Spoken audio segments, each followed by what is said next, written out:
皆さん、こんにちは。パンダパパです。パンダママです。レシピ動画いかがだったでしょうか？本日は新しい試みとして調理音を入れております。はい、入れております。子供が寝ている間に撮影しました。はい、頑張りました。はい、頑張りました。でもね、これが今後ずっと続けられるかというと、もう多分無理ですね。そうですね。なかなか大変でしたもんね。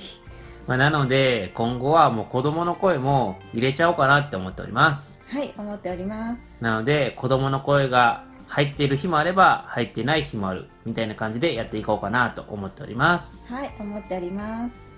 はい。で、本日は、コーヒーマカロンじゃなくて本日は、何でしたっけ？本日はね、ダルゴナコーヒーマカロン。ダルゴナコーヒーマカロンですね。はい、もう難しいですね。ダルゴナっていうカタカナが。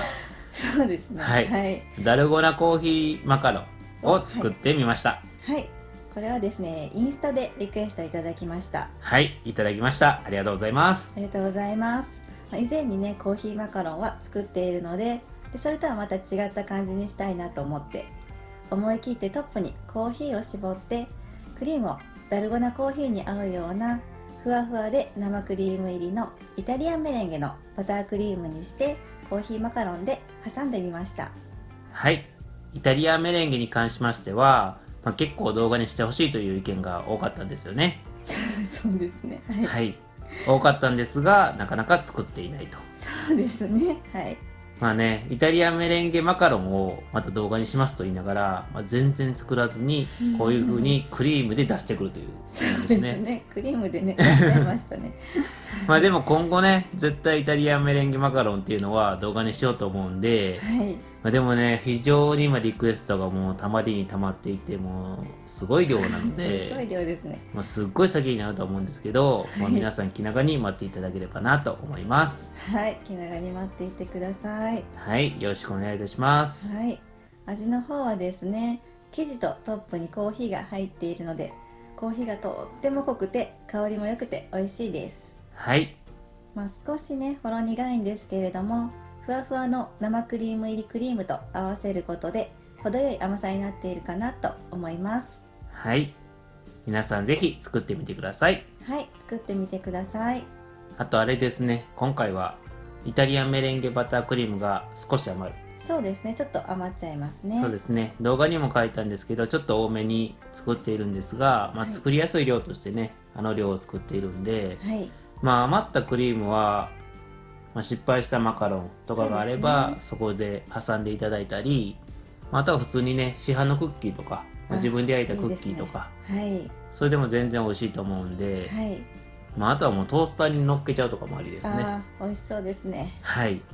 皆さんぜひいろいろ使ってみてください。はい、よろしくお願いいたします。はい。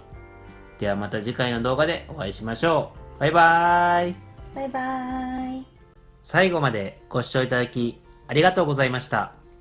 私たちは夫婦でマカロンレシピ動画を YouTube にアップしております。マカロン作りで最も苦戦するのは乾燥工程です。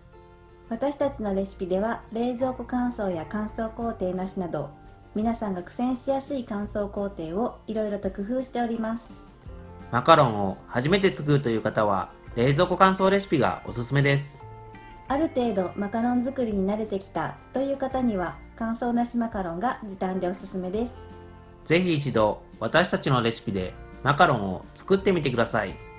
初めて成功しましたというコメントを多くいただいております。作っていただいた方、ぜひハッシュタグパンダワンタンでツイッターに投稿してください。見つけ次第いいねとリツイートをします。クックパッドをやっておりますので、作レポもいただけますと嬉しいです。夫婦でニヤニヤしながら見ます。ツイッターやクックパッド以外にもインスタやブログもやっております。そちらもよろしくお願いいたします。よろしくお願いいたします。